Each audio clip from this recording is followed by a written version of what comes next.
Drop it.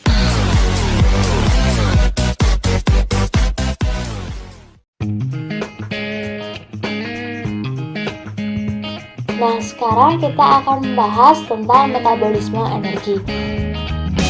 Metabolisme adalah berbagai reaksi kimia yang berlangsung di dalam tubuh makhluk hidup. Makhluk hidup tidak akan bertahan hidup tanpa adanya energi. Dalam metabolisme sendiri itu terdapat dua tahapan, yaitu tahap anabolisme dan katabolisme.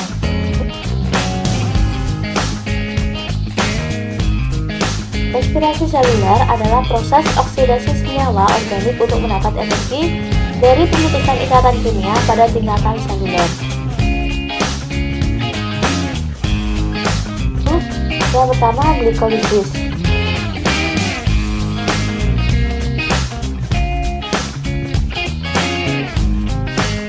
Yang kedua yaitu dekarboksilasi oksidatif.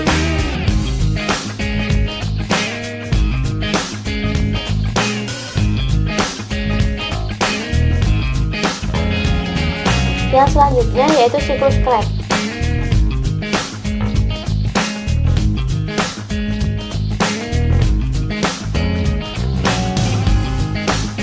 Yang selanjutnya yaitu transport elektron. Ini adalah proses terakhir untuk menghasilkan ATP dan H2O yang terjadi di dalam membran dalam atau kristal mitokondria. Respirasi anaerob adalah proses pemecahan molekul yang berlangsung tanpa bantuan oksigen.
Menurut Meshkati dalam Tarwaka 2015, beban kerja dapat didefinisikan sebagai suatu perbedaan antara kapasitas atau kemampuan pekerja dengan tuntutan pekerjaan yang harus dihadapi.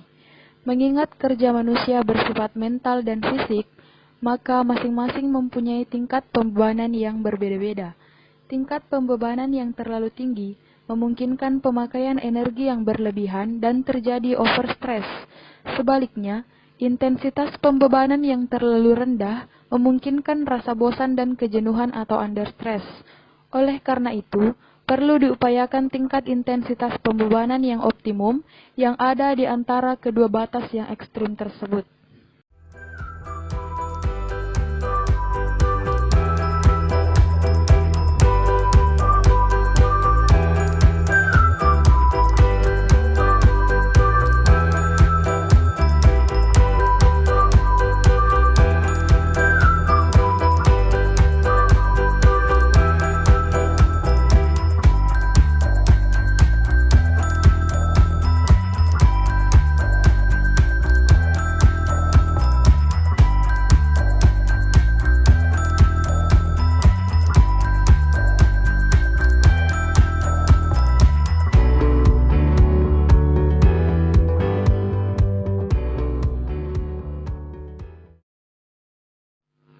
Beban kerja fisik adalah pekerjaan yang dilakukan dengan mengandalkan kegiatan-kegiatan fisik. Hal ini akan mengakibatkan perubahan pada fungsi alat-alat tubuh yang dapat dideteksi melalui perubahan konsumsi oksigen, denyut jantung, peredaran darah, temperatur tubuh, dan lain-lain. Adapun beban kerja mental merupakan perbedaan antara tuntutan kerja mental dengan kemampuan mental yang dimiliki oleh pekerja yang bersangkutan.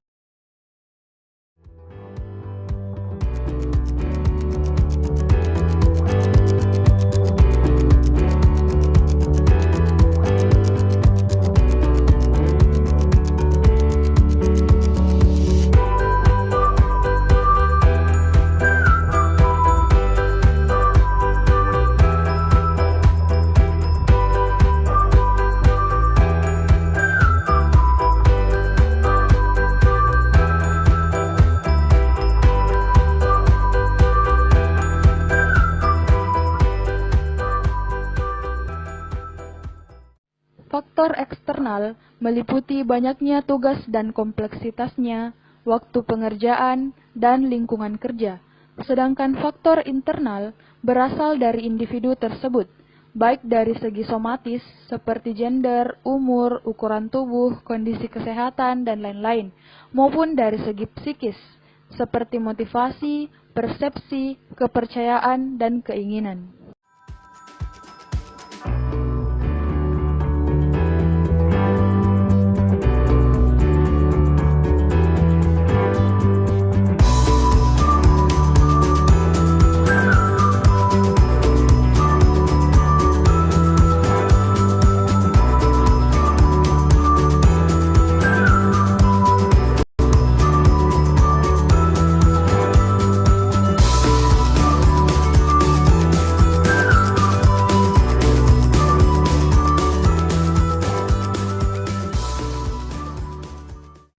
Beban kerja terbagi atas dua, yaitu beban kerja fisik dan beban kerja mental.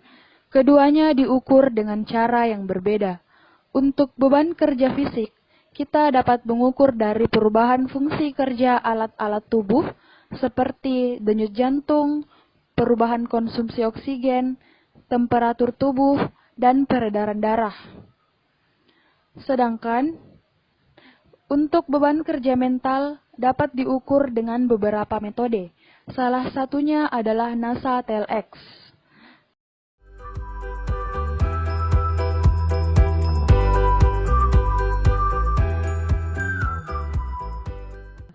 Jadi, NASA TLX itu merupakan metode pengukuran beban kerja yang dikembangkan oleh Sandra J. Hart dari NASA Ames Research Center dan Lowell S. Teflon dari St. John's University. Metode ini berbentuk kuesioner yang dikembangkan untuk mempermudah pengukuran subjektif. Dalam NASA Telex ini terdapat langkah-langkah untuk mengukur beban kerja mental. Yang pertama, yaitu pembobotan. Pada bagian ini, responden diminta untuk melingkari satu dari dua indikator yang dirasakan lebih dominan menimbulkan beban kerja mental terhadap pekerjaan tertentu. Kuesioner NASA TLX yang diberikan berbentuk perbandingan berpasangan. Dari kuesioner ini, dihitung jumlah tali dari setiap indikator yang dirasakan paling berpengaruh. Jumlah tali ini kemudian akan menjadi bobot untuk setiap indikator beban mental. Langkah kedua yakni pemberian rating. Pada bagian ini, responden diminta memberi rating terhadap keenam indikator beban mental. Rating yang diberikan adalah subjektif, tergantung pada beban mental yang dirasakan oleh responden tersebut.